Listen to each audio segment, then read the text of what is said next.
Anyway, good evening to everyone and welcome to the February 16th, 2021 meeting of the Zoning Hearing Board for the City of Reading. We're of course conducting this by Zoom due to the pandemic, and when we get back in person, nobody knows. But we thank all of you for your cooperation, and just let's all be patient with each other. I'd like the members of the board to introduce themselves. Jared, we'll start with you. Jared Bartz, member of the board. Tom? Tom Fox, member of the board. Bill? Bill Harsh, member of the board. Jeff? Jeff Gattone, member of the board. Okay. Dave? David Perez, zoning administrator. Steve? Steve Price, solicitor to the board. Okay, and I'm Phil Rabina. I'm chairperson of the board. Thank you all for tuning in tonight. We're going to render decisions on two appeals from last month.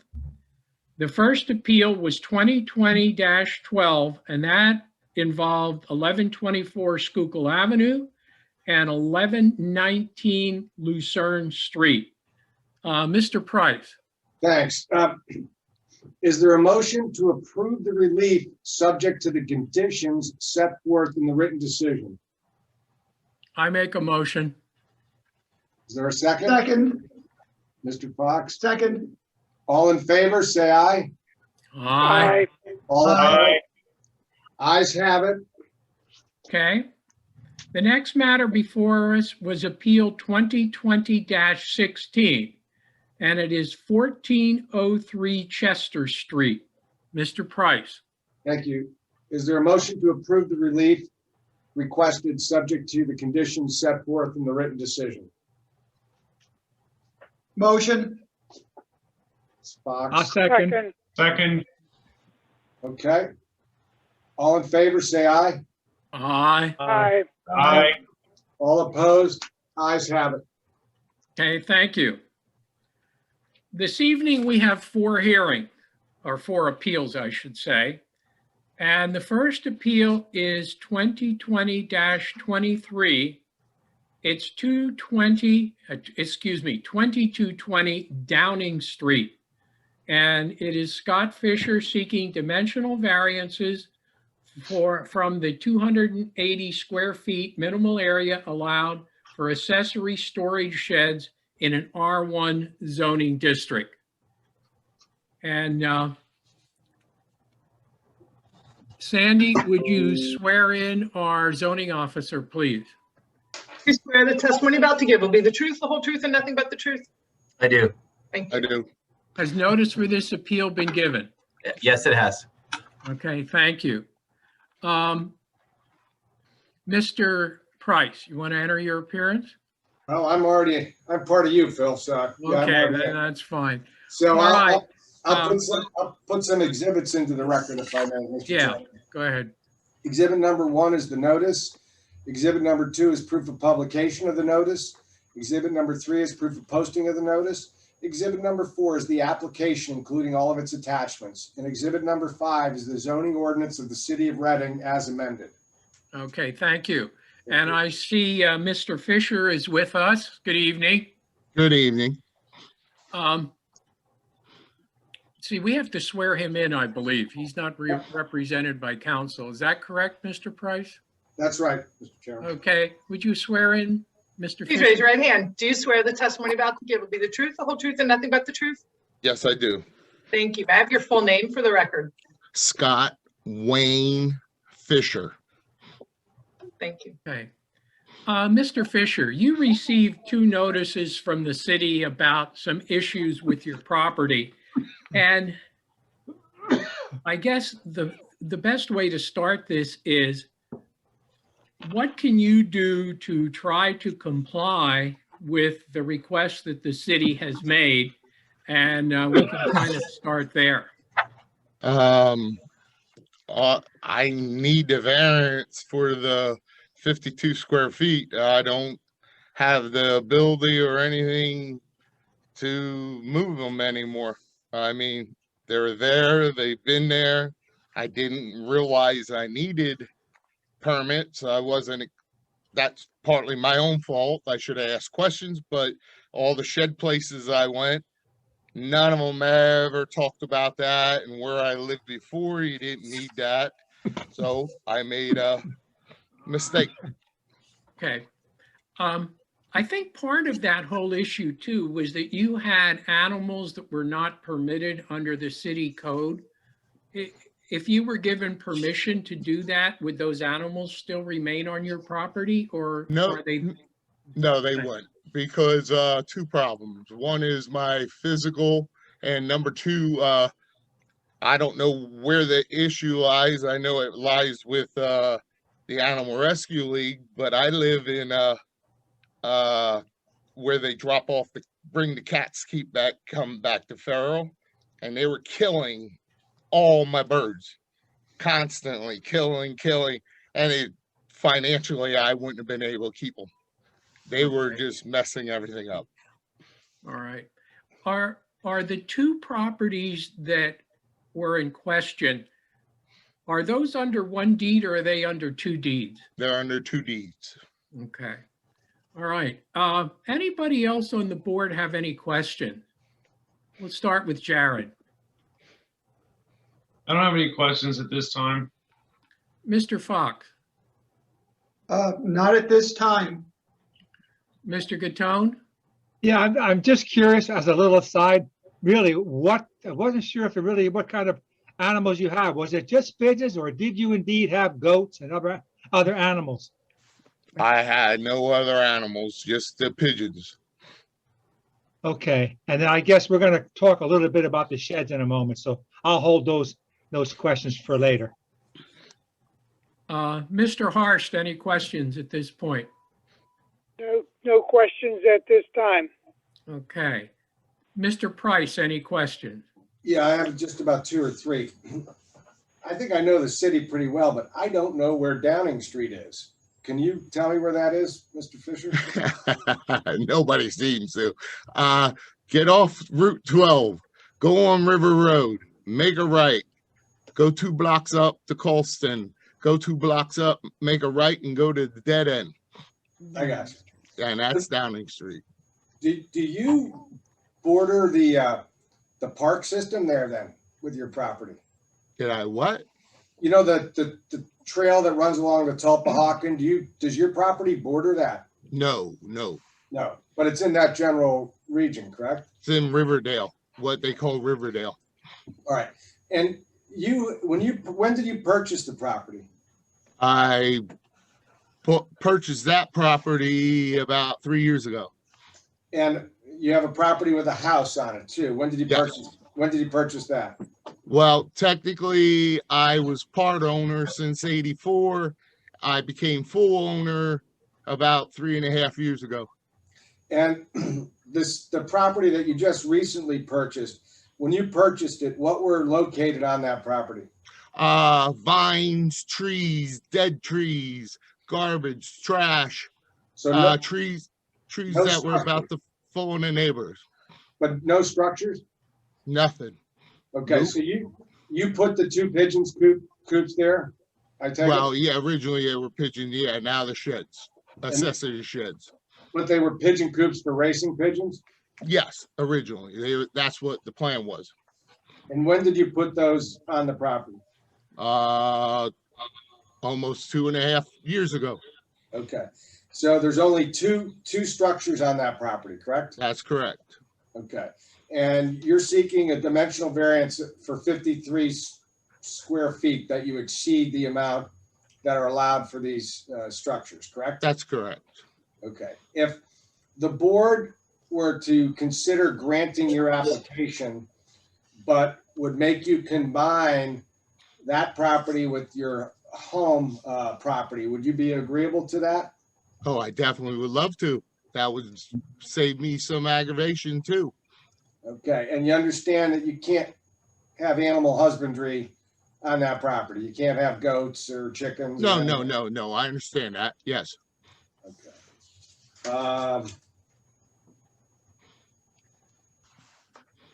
That there's an issue potentially with neighboring properties that the city might require or request or put a condition on that you put some buffer zone in between your neighbors and those What do you mean sheds. by buffer zone? So I understand. Arborvitae, some evergreens, something. Already done by the neighbor. He took care of it on his side, all the way down through, and he's probably on my property too, but I didn't make an issue of it. I don't have any other questions. All right. Okay, Mr. Paris, do you have anything? No, Mr. Price asked all of mine. Thank you. Okay, that's fine.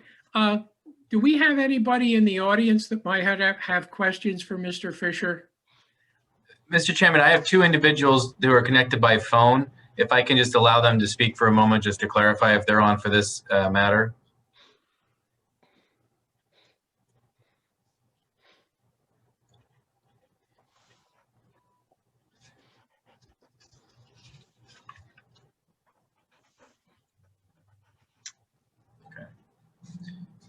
I allowed them to speak. I don't know if you want to ask the question again, just to make sure, but otherwise I don't see anyone else on the list who's registered for this.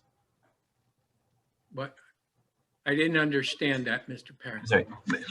There are no neighbors registered to participate, but I just allowed the two phone in dial in individuals to speak if they wish, Okay, but I have not heard any response. all right, then that's fine. We're going to move on. We've got 4 hearings. Mr. Fisher, do you have anything else you would like to add to your presentation? I do have I have some notes here. I think I said most, but let's just go over it on the safe side. Like I said, I bought the vacant lot to use with my house property next door. I wanted to clean it up because the trash and trees and weeds were getting down onto my property. I put the accessory sheds on the property and didn't realize I needed to get a permit. I applied for permit and found out I was 52 square feet over. I cleaned up the property. It looks better than before and improved the neighborhood. I went to see the sheds, use the sheds to store just my tools, lawn equipment, stuff like that, firewood, camping supplies.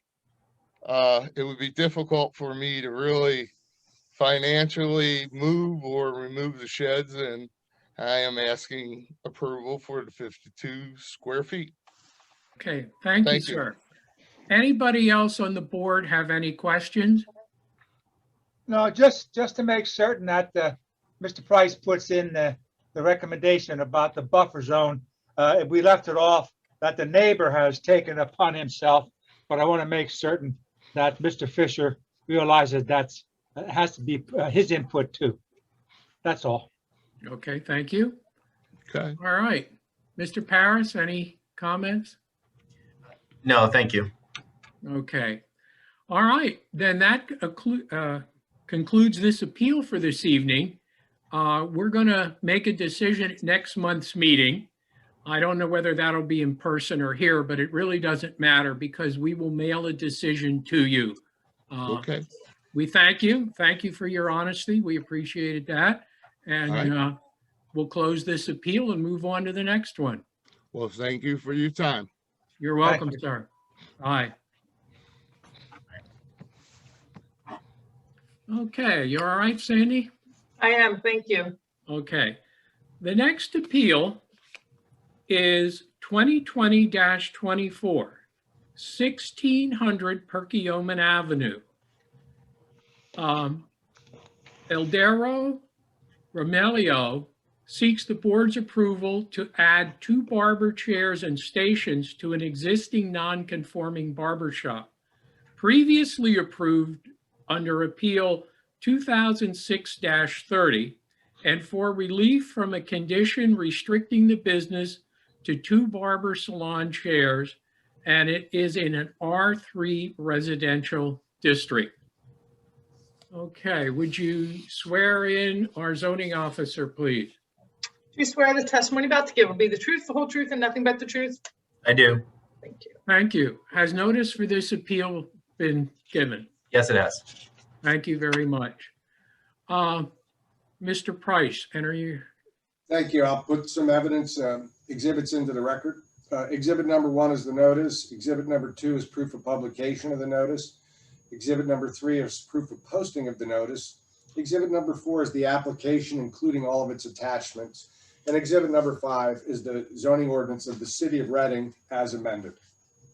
Okay, thank you. Mr. Guillermo, I think he's muted at this point. I'm going to see if I can get him to unmute. Unmute, okay.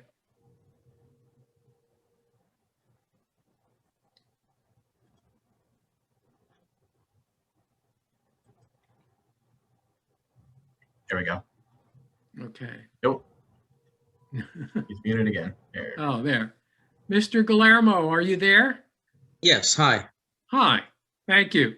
I know this is a little difficult to navigate all of this, but I will have our stenographer swear you in. All right, please raise your right hand. Do you swear the testimony you're about to give will be the truth, the whole truth, and nothing but the truth? Yes. Thank you. Okay. You obviously know about our previous decision and the limits for seating and so forth. And according to the information you have, you would like to expand your business because it's grown. So I will let you present whatever you would like to tell us and what effect you think it might have on the neighborhood. And you can take it from here, and then later on we'll have some questions. Okay. I've actually had a salon there for a long while ago, and then I rented out the space to someone else where they had a barbershop running there since 2012. He had 4 chairs there. I never tried to follow up to see what he was doing other than the fact I rented out and make sure that he kept the place clean. With the condition that he'll be gone within 7 or 8 years from the signing. I took over last year, and I decided to just leave the 4 chair that he had, and I remodeled the place. I make sure that the place stays very clean. There's no trash on the street. Since I own both property, on the corner, I keep everything clean in there, and I just think it brings good business for the neighborhood. There's a restaurant that has benefited quite a bit up the block from my business being there. And, there's four jobs literally that are created in the city within the barbershop. I don't think, and there has been any traffic issues in there since I've opened, or since the previous owner had been there since 2012. That's the reason why I kept the 4 chairs. I guess I didn't understand that only 2 chairs were allowed initially. And I just saw that he was there for so long and without an issue. And that's the reason why I continued with the 4 chairs, thinking that it'd be okay. Okay. Let's just go to the board at this point, see if they have any questions. Jared, any questions? I do not have any at this time. Okay, Mr. Fox?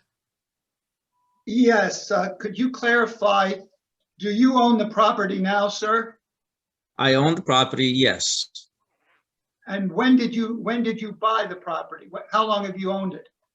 Since 2006. All right, but you let another barber work in that shop, is that correct? I've actually rented out the location to someone else, but that's what I did. At what point did you allow a conversion, which I believe is illegal, for the first floor rear apartment? Because part of the deal was that was not to be there. When did that take place? That has always been there since I purchased the property. There's an apartment in the front, But the ruling, in the last decision some years ago, there was not to be a rear apartment. Did you read that decision? I did not understand that decision then. When I applied for that permit, there had always been an apartment back there. It was the front was the barber shop and the back was an apartment. I'm looking at the drawings and I'm a little confused at those drawings. Are you familiar with the drawings that you submitted to the board? Mr. Fox, I think Mr. Paris, and if I'm wrong, Mr. Paris, let me know, but I think at the time of 2006, there had been a retail collectible shop there, or at least prior to 2006, there had been a retail shop in the front part of the building. Is that correct, Mr. Paris? Yes, that's my understanding as well from the testimony in the 2006 hearing. And there was a rear apartment and 2 apartments up above, so a total of 3 apartments. Yes, that's correct. And Mr. Paris, is that correct? I believe so. I'm flipping to the site plan that was submitted with the 2006 application to confirm that, and I'll confirm that in just a moment.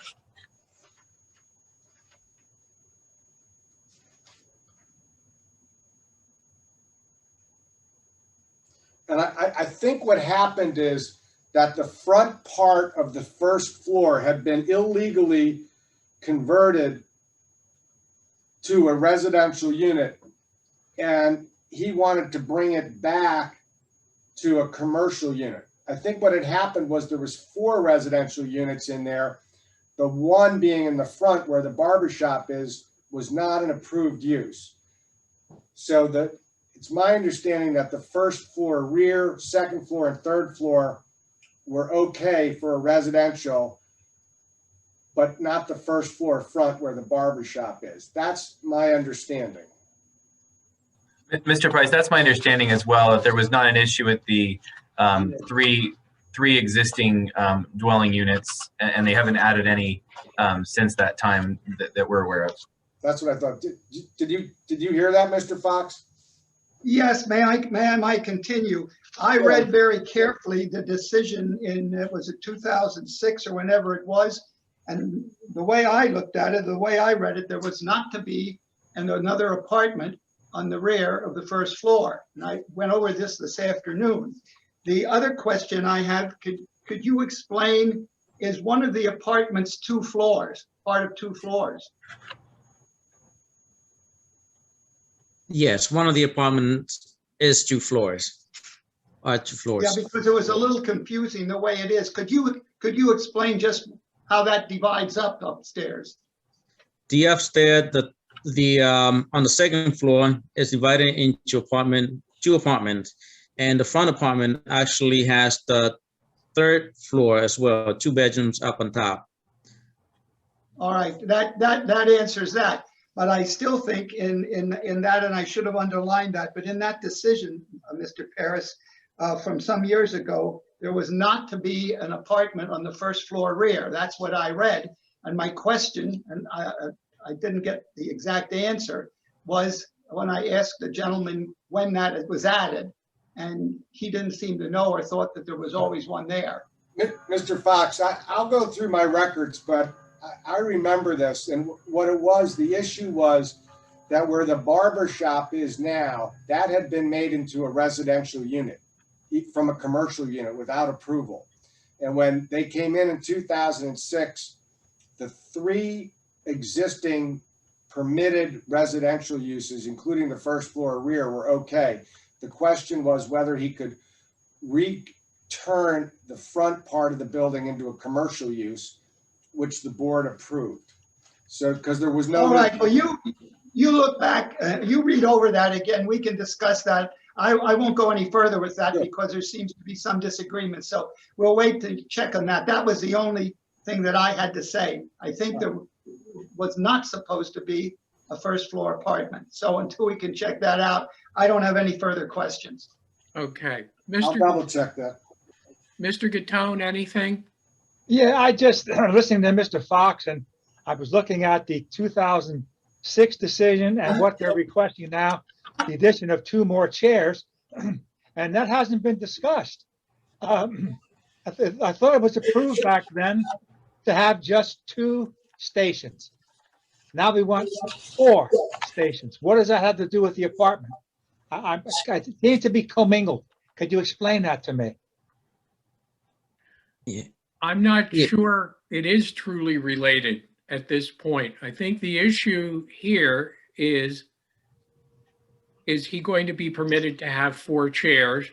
And it appears, and correct me if I'm wrong, that the 3 apartments that are there are legal. Now, I don't know. Mr. Paris, maybe you can shed some light on this. And thank you, Mr. Chairman. I did look at the plans that were submitted with the 2006 appeal and confirm, and I can put that up on screen if that's all right. Go ahead, if you can. All right, are you able to see Yeah. the floor plan on screen? This is the floor plan that was submitted with the 2006 application, which shows the proposed beauty salon, and this would be the front of the first floor. And then it shows the apartment, which is labeled as apartment number 1 on the rear of the first floor. And I believe that this has also been included with the current application and that there's no proposed change to the layout of the first or any of the floors at this point. I think that this is limited. The question right now is limited to the number of chairs within the existing space of the beauty salon. Maybe the applicant can confirm that. That is correct. It's just related to the 2 additional chairs to the front. Okay, thank you. If I may ask a question, have you had any problems with your neighboring property owners with respect to parking by your customers? None whatsoever. I actually do stay in contact with my the neighbors as well. We do share cleaning. We call each other whenever if there's any issues with tenants. So to this day, no one has complained about parking. I've actually never had issues finding parking in front of the property in the past 15, 16 years. I'm sorry, can you repeat that? You didn't have issues? I've never had any issues finding parking when I arrived to the property in the past 16 years. I'm sorry. Yeah, I never had issues finding parking, and the majority of my clients, the clients of the barbershop, it's all walk-in. They all live within the neighborhood. The majority of them. Parking has never been an issue for any of my clients. And if you drive during the day, you can see that literally half the block is usually empty in front of the barbershop. So I know that would not create another issue, if we legally add the other 2 chairs. Sir, what are going to be your hours of operation? It'll be 10 in the morning to 7:30 in the evening. And we are closed on the holidays. So normally the holidays residents are home. So it would definitely not, there won't be any issues with parking at all, since we'll be closed on holidays. All right. Anybody else have any questions from the board at this point? Mr. Hart, I didn't get to you. You have any questions? Mr. Harst, any questions? No questions. Okay, thank you. All right. Mr. Price, any further comments or questions? No, Mr. Chairman. Okay, Mr. Paris? I do have just one other question, and that was on the application, there's a statement that there aren't any private parking spaces on this property. And I just wanted to clarify if we had observed one concrete parking space off street that's accessible from the alley. The most recent time I was at the property, it was covered in snow, so I didn't have a chance to verify that. But can you just clarify, is there 1 or 0 off-street parking spaces at this in the rear of the property? I did neglect to mention that there is 1 parking space in the back. And is that for the use of the barbershop tenants or the residential tenants or whoever, like first come, first serve? As right now, I have it for residents or either clients that come in. As long as it's empty, either one can take the spot. Thank you. I have no other questions. All right. Do we have anybody in the audience that wishes to ask any questions?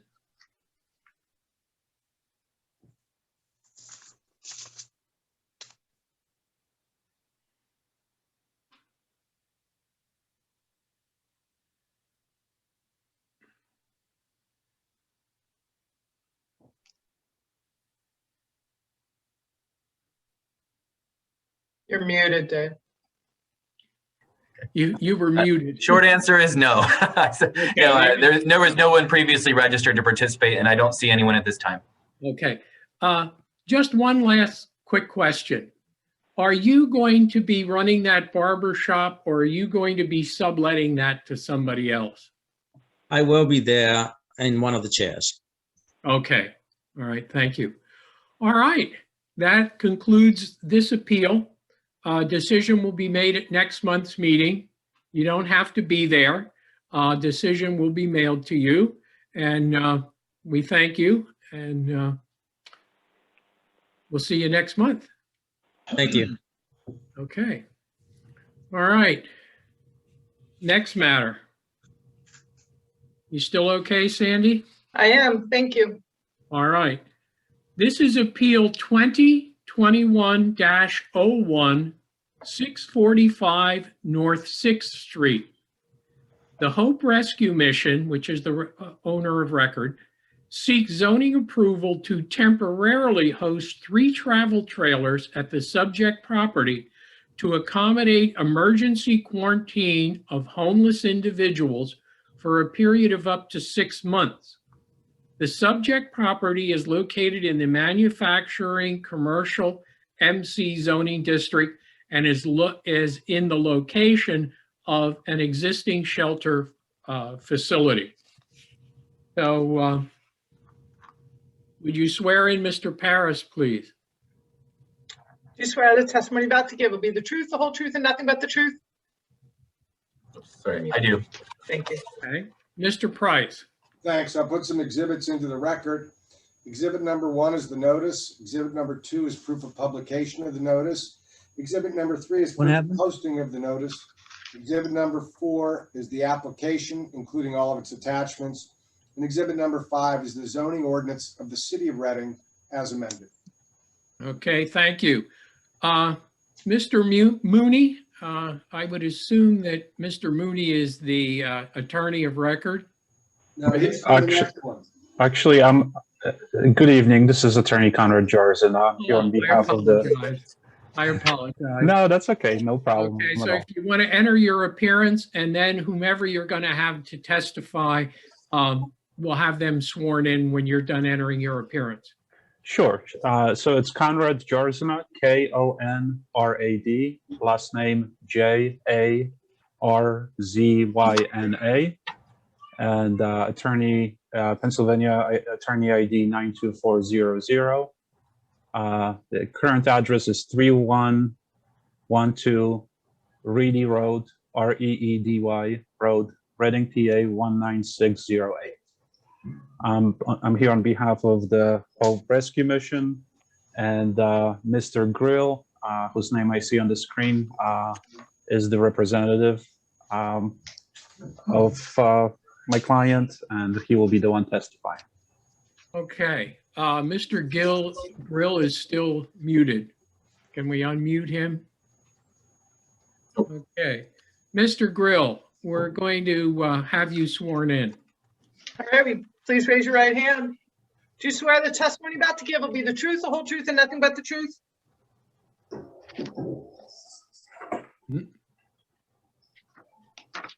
Mr. Grill, are you there?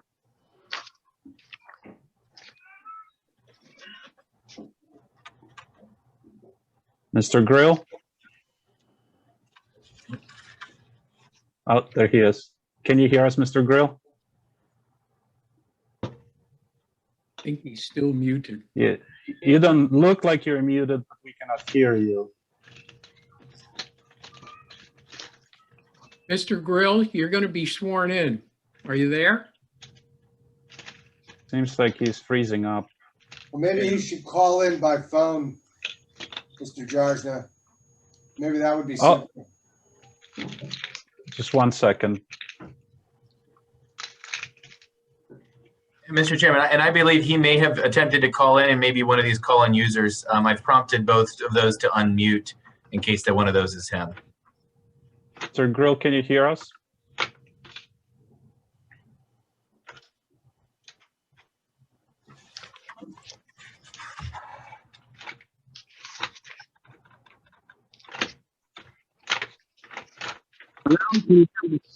Hello, can you hear me?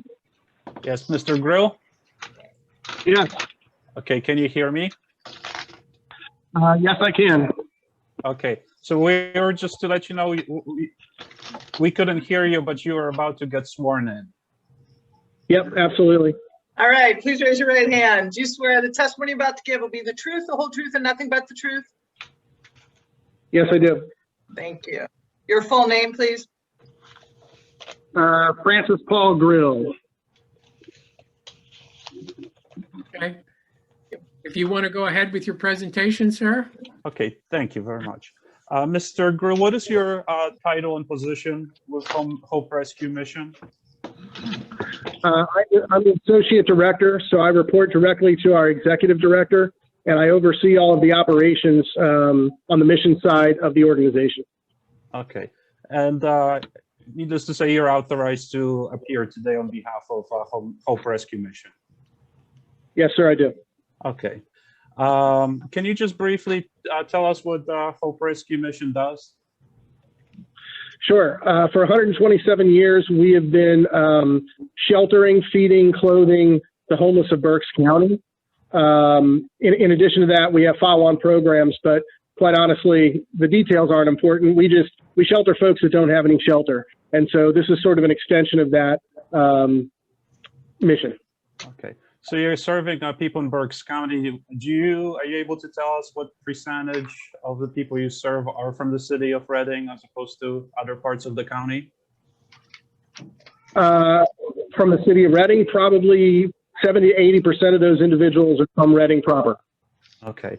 And on any given day, how many individuals on average do you serving? Well, right now we have 213 men in the building. Okay. And can they stay there? Is there stay there for a limited time? Or can they stay there indefinitely? Yeah, we've got a year-round shelter program, but we also run what we call Code Blue for the city of Reading, where we will house anybody over the wintertime months. So that stay is from anywhere from November to April. They can stay throughout the winter. And then we also have transitional housing programs and internal work program, and those are 6 to 12 month programs as well. Okay. And is all of those services you provide from 645 North 6th Street? Yes, we do. Mm-hmm. Okay. So can you tell us about the proposed temporary use that is before the board tonight? Yeah, well, I mean, we've already got the trailers there, and from what I understand, we were approved, but that approval was for a short span of time. And the utilization of these trailers is for individuals that are either hospitalized due to COVID or those that test positive, but they have nowhere to go in terms of shelter. So we've got these 3 trailers. The utilization is such that we've had about 15 people come in since December. I'm sorry, but all we're asking for is an extension. You're breaking up. 13, can you repeat that? The 3 trailers? Yep. So we have 3 trailers, and since December, we've had 15 folks come through the trailer program where they have to be quarantined for 10 days. All we're doing is asking for an extension that we could have another 6 months to run these trailers so that those who don't have shelter can actually be allowed to come into the quarantine program or the trailer program. And then once they're done with that isolation period, then they can come into our dormitory. Okay. So when you say those that are hospitalized, do you mean when someone was hospitalized and is released but has no place to go, they could stay in one of those trailers? Absolutely. That's exactly it. Yeah. Okay. And you said 15 people so far were able to take advantage of those trailers. What's the capacity of those trailers right now? Right now, we have 2 individuals quarantined. Okay. And what's the maximum that you can have in all 3 of them? We can have a maximum of 5. So we've got 2 big trailers that would house 2 people each, and then we've got 1 small trailer, which is just for 1 person. Okay. So this temporary permit you had for 60 days so far, right? Approximately? Yes. Yes. Mm-hmm. Okay. And did that, this use in the last 60 days or so, did, as far as you know, or were able to observe, have any negative impact on the neighborhood?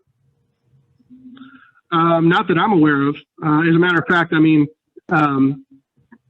through both the Berks Coalition in Homelessness, Reading Hospital, Opportunity House, all these partnering agencies, they've looked at this as a real godsend, actually.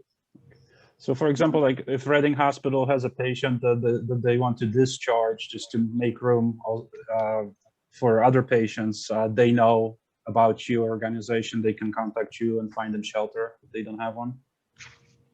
Yes, that's it. Yep, that's it. Okay. And as far as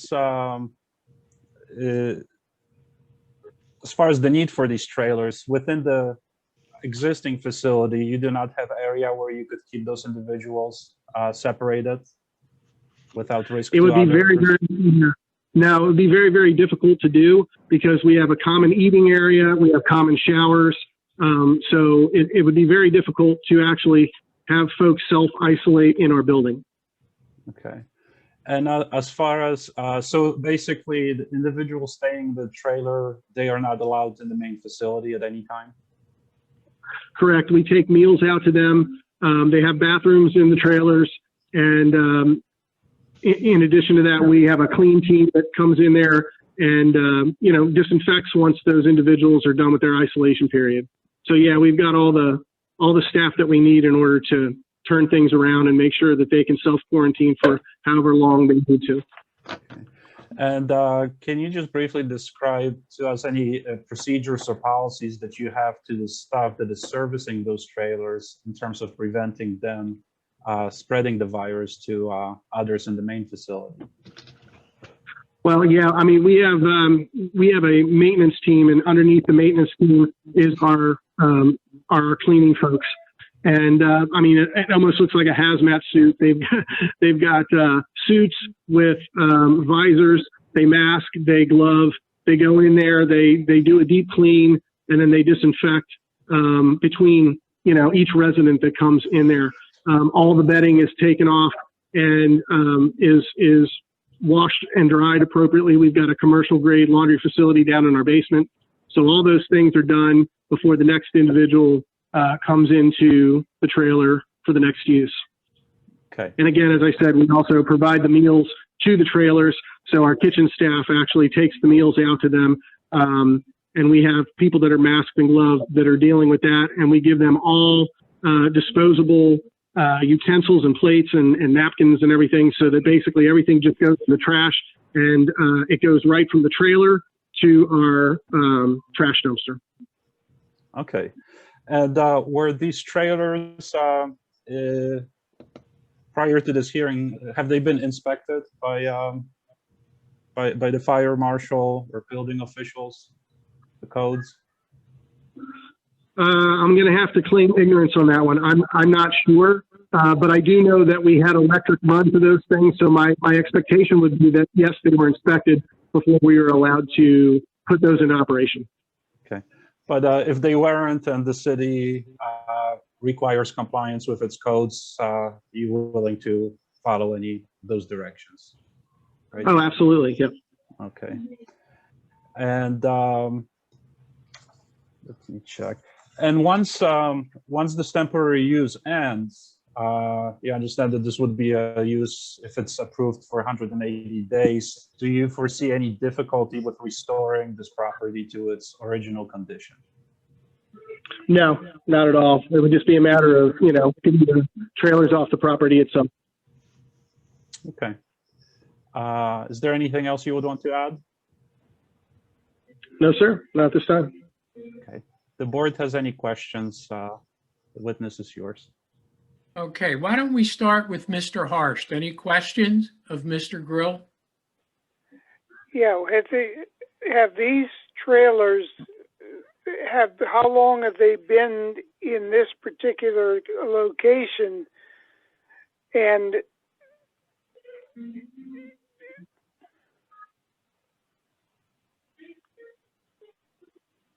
Hello?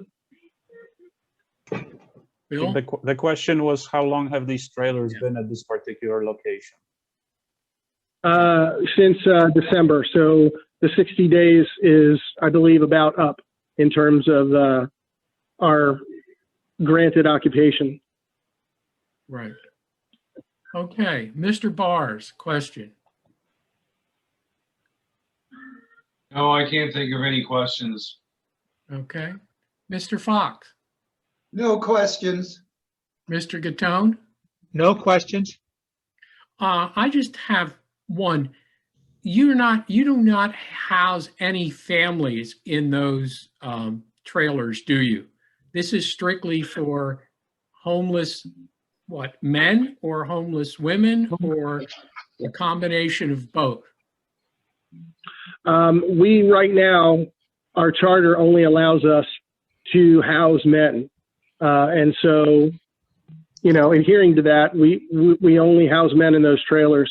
If there were some sort of, emergency need or whatever, I'm sure that we would work with others to, maybe allow them to service these trailers like the Berks Coalition or whatever. But at the end of the day, our mission is men. We are doing fundraising for a women and children's center, which would be out in the back of our campus, our existing campus. But to your question specifically, no, we only house men right now. Okay, and that's the reason I asked that question, because I know we approved your facility out in the back, and I didn't know where you were with that. Okay, Mr. Price. I have no questions. Mr. Paris, question. Thank you. I just wanted to ask if you'd have had an opportunity to review the city's recommendations of conditions, including the limit of 180 days of this approval, complying with all codes, and providing a surety bond in the amount of $100,000.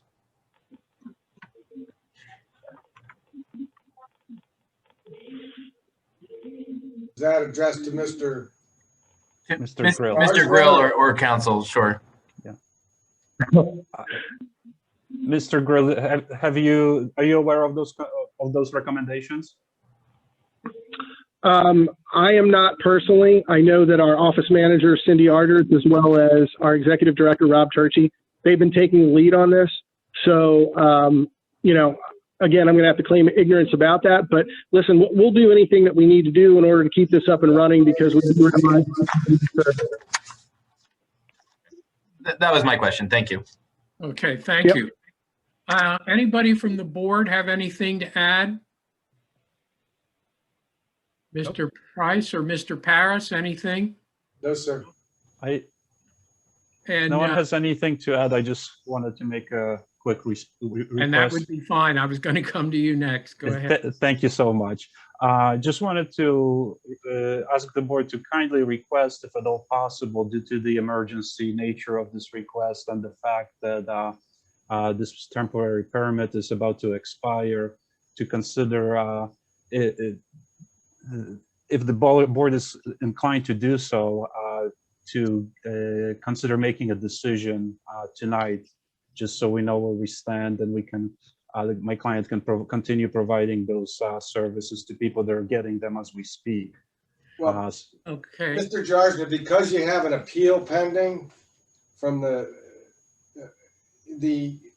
even though it'd be a 30-day delay till the March hearing, it's my understanding, Mr. Parrish, you can correct me, even if no decision is made tonight, no action is going to be taken by the city to pull those trailers out of there, correct?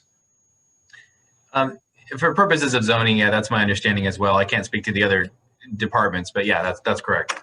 Right. Okay. I just Okay. wanted to make sure we're not in violation or having problems, but so I appreciate it. Thank you. Yeah, I believe that everybody would work with you on that. And I think that, it's very important that we understand that you will comply with the recommendations made by the city.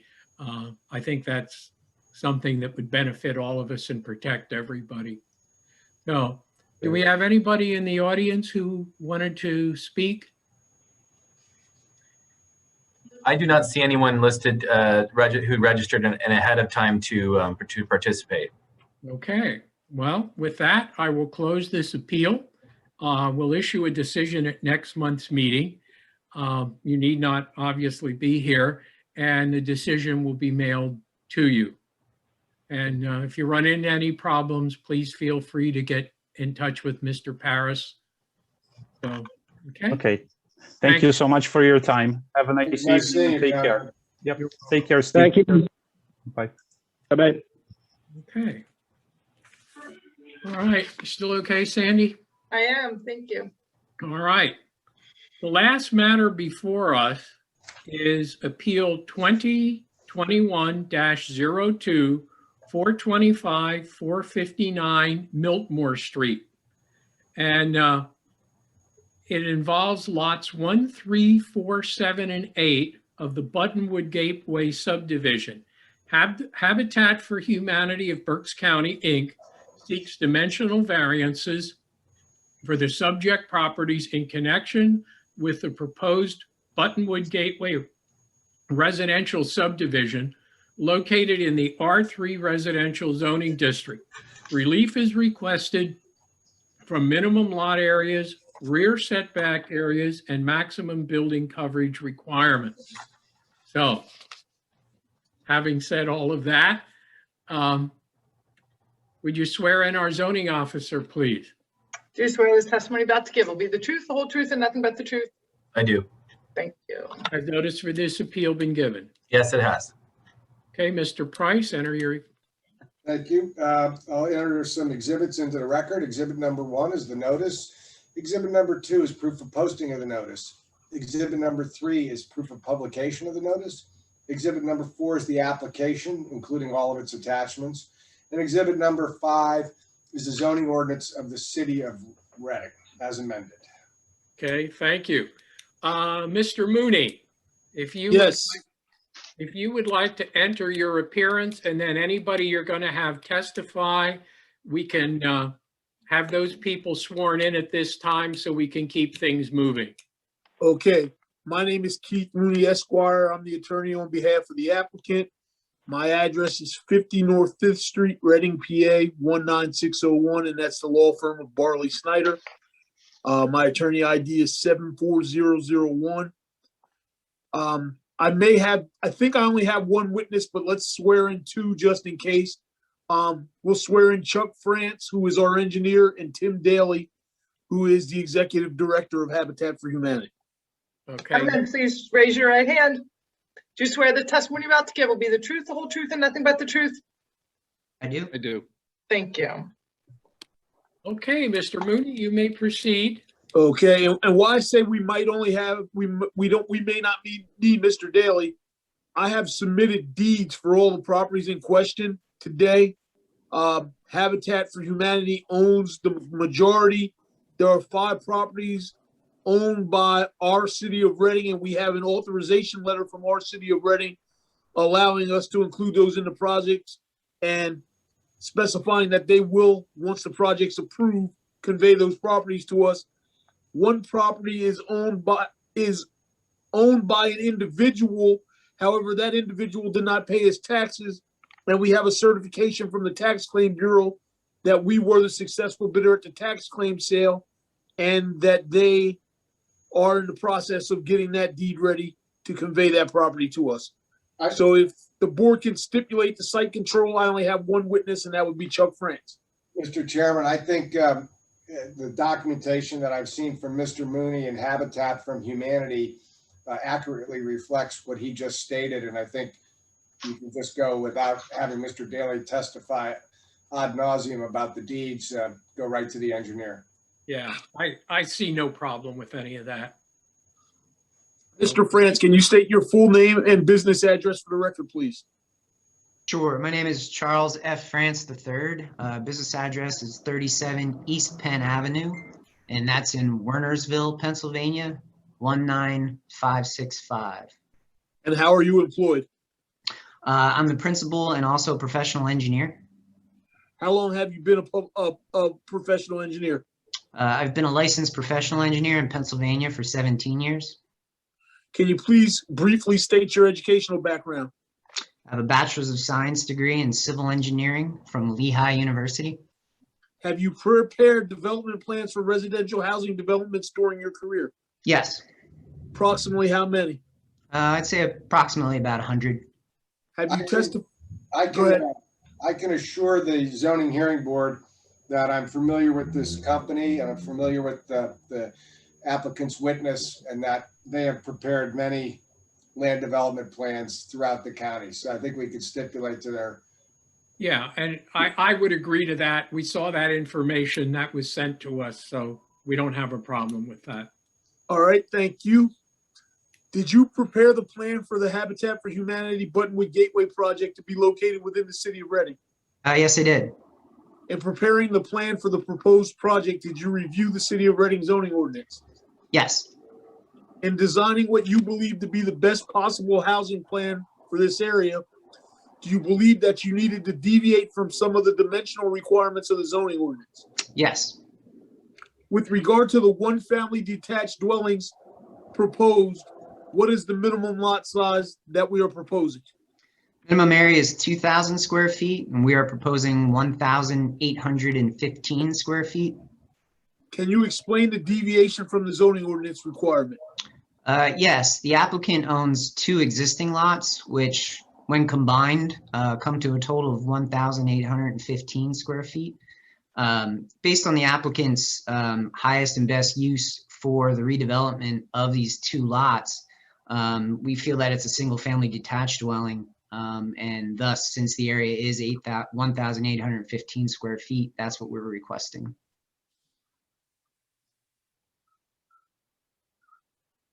With regard to the one-family detached dwellings that are proposed, what is the minimum rear yard setback and what are we proposing? The minimum setback is 20 feet and we're proposing 9 feet. Can you explain the deviation from the zoning ordinance requirement?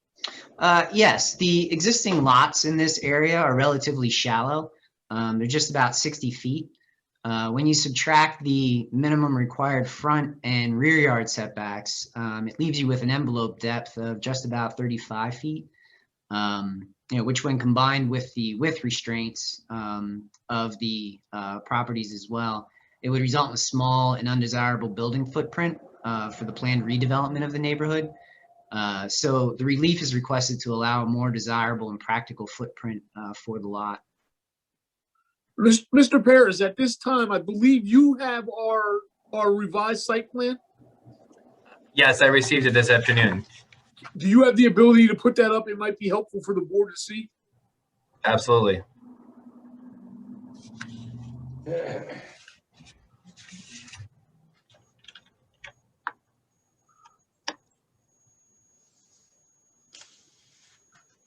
Can you see it? Yes, thank you. Sure.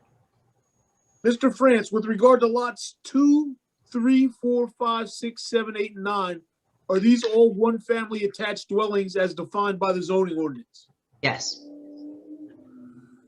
With regard to the one-family attached dwellings, are we requesting to deviate from some of the dimensional requirements of the zoning ordinance? Yes. With regard to the one-family attached dwellings that are proposed, what is the minimum lot size? 1,800 square feet. Regarding lots 3, 4, 7, and 8, what is the lot size that we are proposing?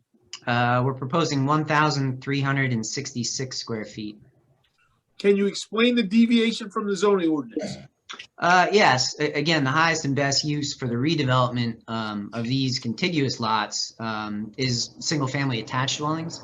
Again, citing the relatively shallow depth of about 60 feet, in order to meet the minimum lot area requirement for the internal units. So what you see there as 3, 4, and 7, and 8 on the screen. Those lots would need to be about 30 feet wide, which would result in sort of a wider unit than is really necessary for the character and the desired house size for the redevelopment of the neighborhood. So a more reasonable unit width is about 22 feet wide, which when you apply it to the existing depth of the lot, results in the area of 1,366 square feet. With regard to the one-family attached dwellings that are proposed, what is the minimum rear yard setback requirement? 20 feet? With regard to lots 2, 4, 7, and 9, what rear yard setback are we proposing? 4 feet. With regard to lots 3, 5, 6, and 8, what rear yard setback are we proposing? 9 feet. Can you explain the deviation from the zoning ordinance requirement? Yes, and similar to the rear yard setback request for the single-family detached units, applying the required rear yard setbacks and front yard setbacks results in a undesirable building envelope and footprint. Thus, the request for the shorter rear yard setback, and the variation in the 4 feet to 9 feet is due to the desire to have an offset in the architectural face of the units, which you see sort of the staggered nature of the units on the exhibit plan. Thank you. What is the maximum building coverage for the one-family attached dwellings that are proposed? 60%. With regard to lots 3, 4, 7, and 8, what percentage of building coverage are we proposing? 73. Can you explain the deviation from the zoning ordinance requirement? Yes, and it's very similar to the above explanation for lot area. When you apply the desired building footprint to the lot area, particularly on the internal units, you're going to arrive at the 73%, which again is what we would consider the highest and best use of this particular lot, and given the area that's required. What is the side yard setback requirement for the one-family semi-detached dwellings? 3 feet? Are lots 10 and 11 one-family semi-detached dwellings? Yes. With regard to lots 10 and 11, what is the side yard setback we are proposing? 2.3 feet. Can you explain the deviation from the zoning ordinance requirement? Yes, in an effort to be consistent with the redevelopment of the area, we are applying the same basic unit and footprint to these particular lots. So when you apply it to the existing lot width that you have, you end up with the 2.3 feet of setback on either side of the units. Are we proposing to provide off-street parking to be associated with 6 of the lots on lots other than the principal lot? Yes. Does the zoning ordinance provide any regulations regarding the creation of such off-street parking? Not specifically in the R3 zoning district. So did you categorize the 6 parking spaces just described as other allowed uses? Yes, that's correct, and that is also based off of input from city staff regarding the use of those particular lots. What is the minimum lot size for other allowed uses? 5,500 square feet. In the plan, we are proposing lot sizes for the accessory parking in a range from 786 square feet to 1,194 square feet. That's correct.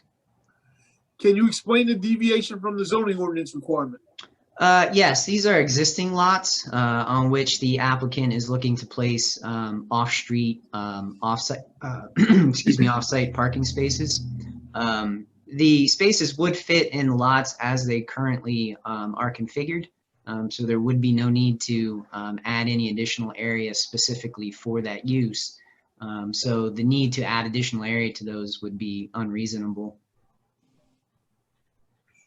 Mr. France, what is the minimum lot width for other allowed uses? 30 feet.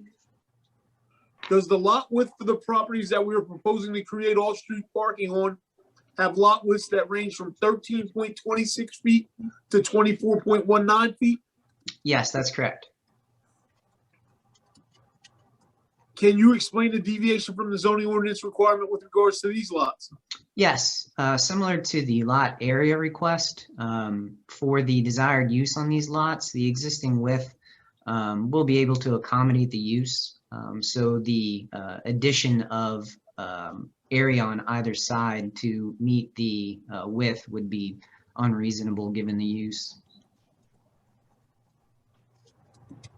And with regard to the overall plan, do you believe there are unique physical circumstances or conditions, including irregularity, narrowness, or shallowness of lot size or shape, or exceptional topographical or other physical conditions peculiar to these properties that cause an unnecessary hardship to require us to seek the variance we are seeking?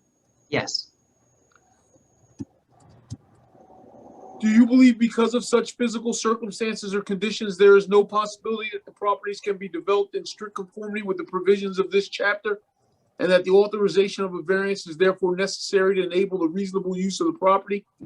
yes, Do you believe that the unnecessary hardship has not been created by the applicant? yes, Do you believe the variances, if authorized, will not alter the essential character of the neighborhood or district in which the properties are located, nor substantially or permanently impair the appropriate use or development of adjacent property, nor be detrimental to the public welfare? yes, Do you believe the variance, if authorized, will represent the minimum variance that will afford relief and will represent the least modification possible of the regulations in issue? yes. I have no further questions for Mr. France. And just as a summary for the board, I would say, if you look at our site plan that's there, what Habitat is desiring to do is take what has been a bunch of 1930s to 40s style single-family row home, decrease the density in the area by creating some larger lots, and then further decreasing the density in the area by adding the off-street parking that you see across the street from some of the units and on some of the larger units, so that each property would have at least one or two off-street parking spaces associated with it. Okay, And with that, and I'd ask that our site plan be accepted into evidence as applicant's exhibit 1, I would rest. okay, thank you. Let's go to the board first with questions. Mr. Bars, do you have any questions? No questions. I do at not this have any time. questions. Okay. Mr. Harst, No questions. Mr. Fox, No questions. Mr. Gattone, No questions and love the parking. right?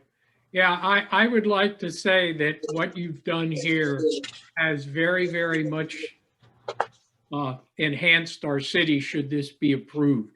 And I think it fits in with something that the city's wanted to do for a long time.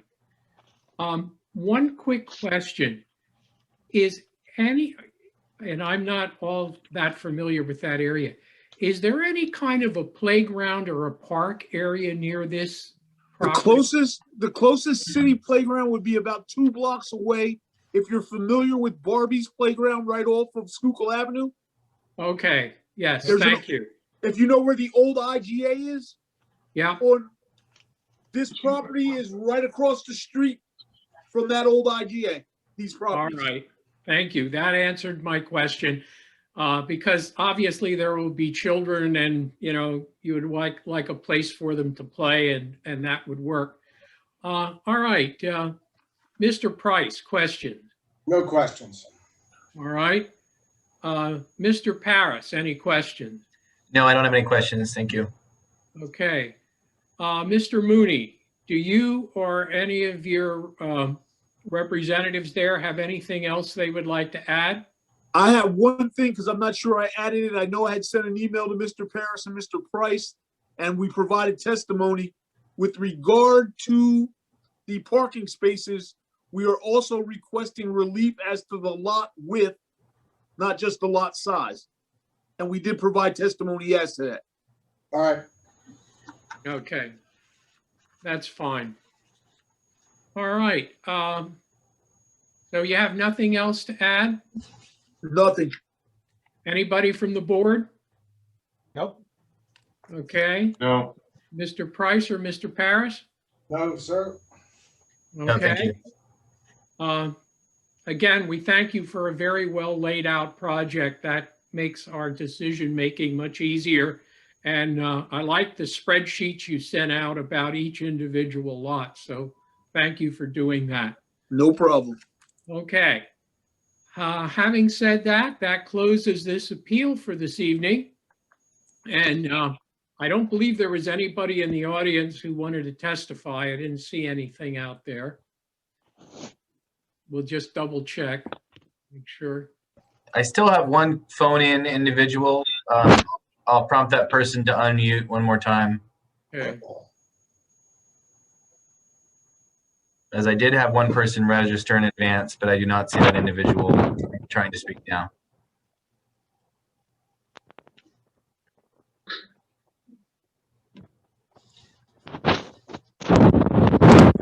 I do not have any response. Okay, well, thanks to all of you. This is a very interesting project, and I think should it be approved, would be a very great asset to the city. So our decision will be made at next month's meeting. You need not be here. The decision will be mailed to you.